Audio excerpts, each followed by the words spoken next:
We've had an absolute ton of new RTRs released lately, but this one from Furitek, coming 4-wheel steer equipped out of the box, I'm going to say is definitely based more around performance than the others. Just how well does it perform?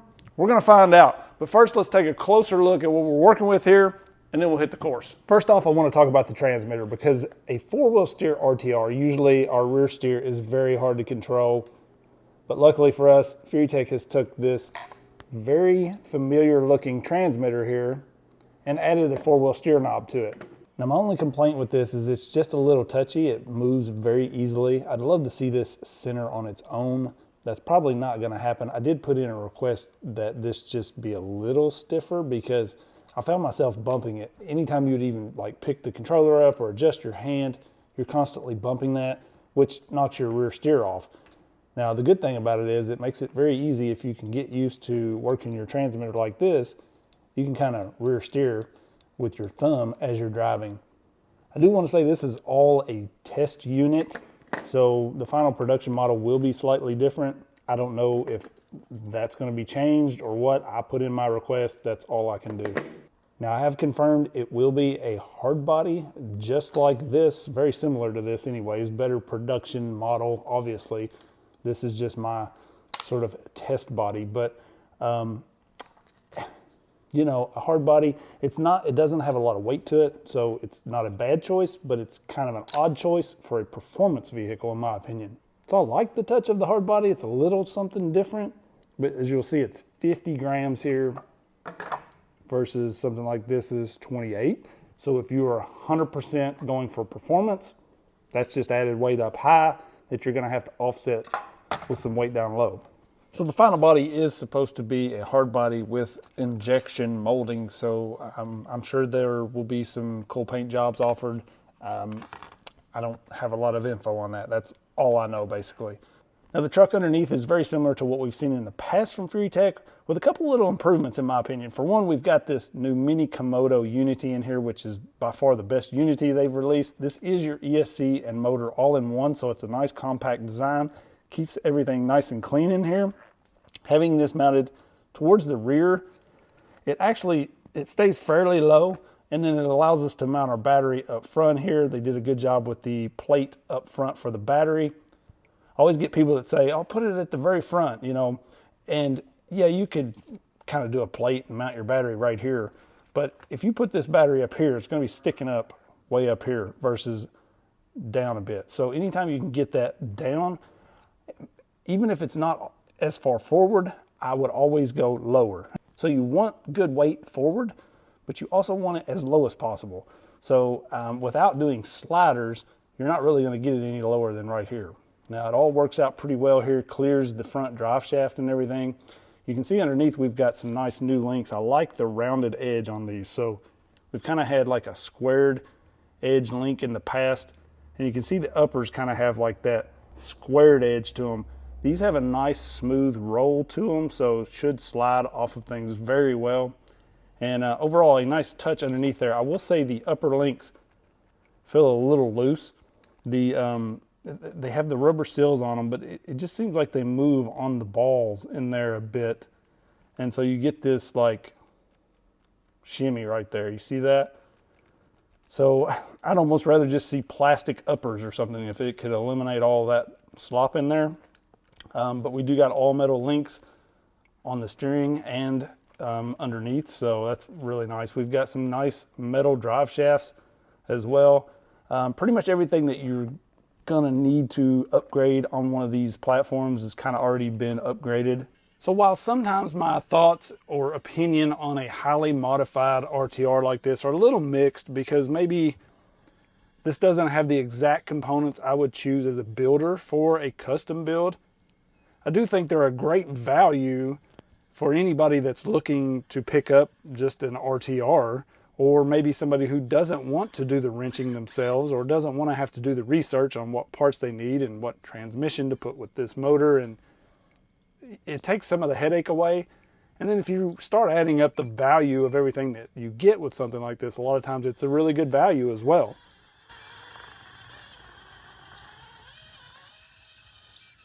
You may have heard this thing beeping at me as I was using the 4-wheel steer or the rear steer there, and that's because this does let you know when you get to the center point. So it's got a beep there, which is nice, but after a while you kind of get tired of hearing that beep. So I wish we just had a spot where we could feel the center point, or it automatically went back to center, one or the other.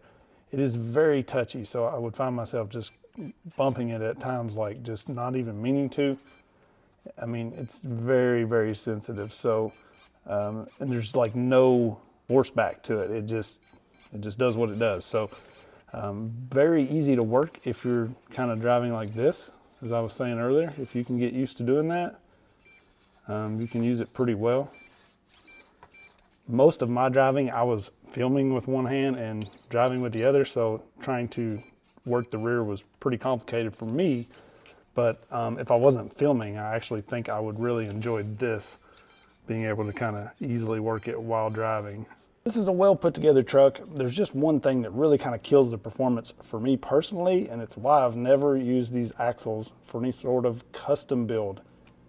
We've got this crazy amount of play in these things. This is actually powered up, ready to go, running, and we have that much play in our driveline. So when you start up something, if you've just got this rear up on it and you kind of got to let off for a second, the thing's going to lose its position, you know? So it makes it a little tough in those technical spots.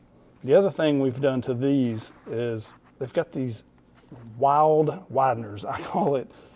So not only do we have this like crazy, I mean, the widener itself is not a huge deal, and it's kind of stuck in there. You can see this is a bead-lock, pretty solid tires for stock tires. But we've got this wild shaft here. So you can see how wide that is. So our scrub is pretty awful, and these axles really just seem to push whenever you're trying to turn. You're just really pushing them a lot because the center of your tire is way out here, and your center point of your turning is back here. So that's something I really noticed. The rear steer helps make up for that, but these axles normally still steer pretty decent, but with that crazy wide axle shaft on there, it just seemed to kind of hurt it. So I did put in a request to just do away with those. We will see what the production model has, but in my opinion, I would much rather just have the standard shaft and lose a little bit of the width. It does make it very stable, but it really kills the steering. If you watch the channel often, you know this climb right here is one that I use to judge tires and trucks a lot. If it's a good tire, it'll go up this nice and slow, as you can see this is doing here. If it's a good truck, it'll go up it, period. Sometimes a lot of these trucks have a lot of torque twist. They don't really like that climb, or they just got too much weight up high, they can't make it, or the tires just won't make it. And as you've seen there, this thing had zero problems going straight up that rock. I hit pretty much all the lines on my home course and it did well. So I took it out to the creek to kind of see how it did in the wild. Now, all of these clips where I'm using the rear steer, I'm holding a camera in one hand, driving with one hand. So I'm trying to work rear steer and the front steer with one hand. So it's not smooth at all, and the 4-wheel steer will be much more beneficial if you're not trying to film while driving and just fighting off bugs, and it was a time. But the truck performed really well, and the 4-wheel steer definitely helped me in a few spots to kind of work my way up some areas like this and up and over a few things that normally the truck probably wouldn't have cleared.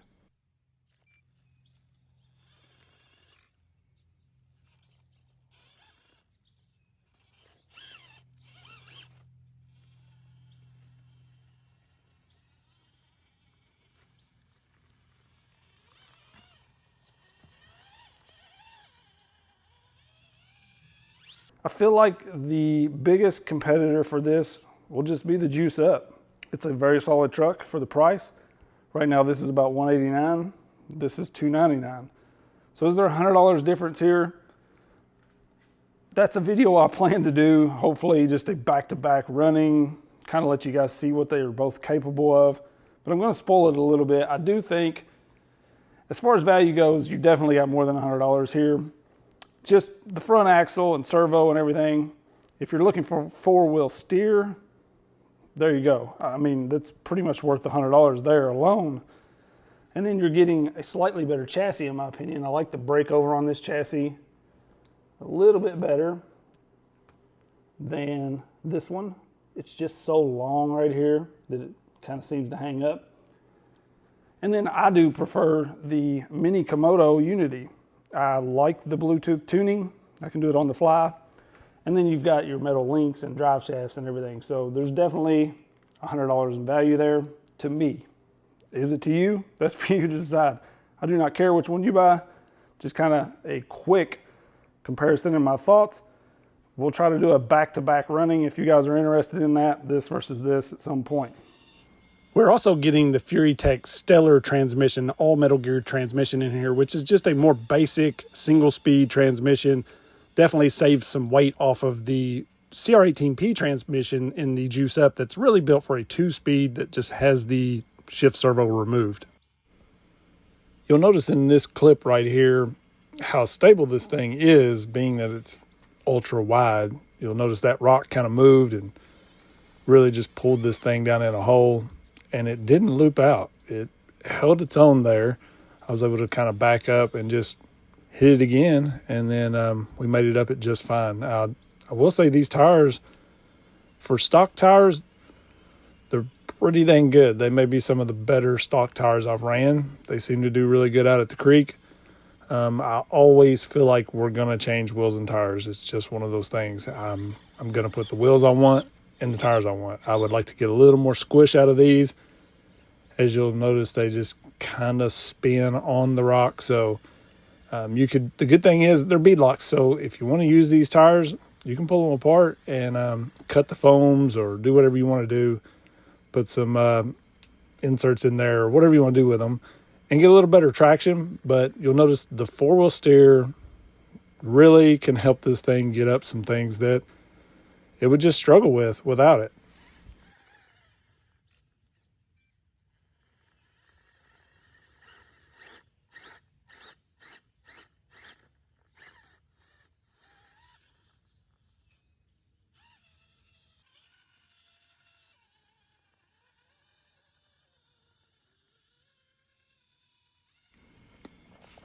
This line right here is probably the most impressive one this truck pulled. And I do think the four-wheel steer really helped it get up this 100%. I mean, this is a nasty hole. I've had 10th scale trucks get stuck in this one. So this thing got up in here, got in a pretty bad bind, and I didn't really let out of it. I just kind of easily worked it, maneuvered it around using the rear steer to kind of help me just maneuver the truck a little better and get up in this hole and work my way out of it. So I was pretty impressed with this thing. For $300, the good thing is we're getting more than we ever have before at $300. And I feel like we're getting a little more of what we want to be upgraded with these sort of trucks already upgraded on this one. Instead of having the all metal axle housings, we're getting the metal links and then just a little bit of brass placed here and there. Those wideners are solid brass, so you're getting some extra weight on the corners. And then we're getting the metal links, as I mentioned, the metal transmission with the Stellar transmission, just those few little things. And then you're getting the brushless combo, obviously. And then the fact that we're actually getting a four-wheel steer truck that's set up really well for four-wheel steer out of the box. We've had one other four-wheel steer release, I guess, and it was just not very good in my opinion. But this one, man, it performed really well. I think it's a great place to start. Maybe it's not the comp build that I would, call finished or be exactly what I would build maybe. But for $300, there's so much value there. It's a really good place to start. And then just make your minor little modifications, wheels and tires basically. And maybe you want a little overdrive or underdrive and your choice of shocks or whatever you want to do, but it's a very good solid base to begin with. And for the price, I think you're definitely getting your money's worth. So while this did knock out most everything on the course, there are a couple climbs that are just really built for those super high clearance, you know, super short front end, really high angled skid, high clearance in the rear, you know, carrier bearing type builds. So that's why I say maybe this is not the perfect comp build for everybody, but it's not really a class 3 comp build either, you know, like those. Depending on what kind of rules you go by. I mean, with the 4-wheel steer, sometimes that automatically makes it a class 3 rig. But for me, like, I'm somebody who could care less about any kind of competition. So I think this thing is an amazing RTR. It's definitely the best RTR that I've ran from Furitek. I think it's probably one of the better RTRs in its price range. It's just really good. And after running the thing, I kind of see why they went with the hard body, because for one, this body looks freaking killer in my opinion. And then we've got tons of clearance with the way it's pinched, kind of bobbed and pinched there in the front and rear. You'll see here going through this chunk, like, it's just got all the clearance you could need. It's not much heavier than a Lexan body and looks way better. You could add a windshield to it if you wanted. You could add some nets to the windows, whatever you want to do. But I do think it works really well, just like the entire truck, to be honest. So I'm very impressed with this one. Furitek just keeps getting better and better.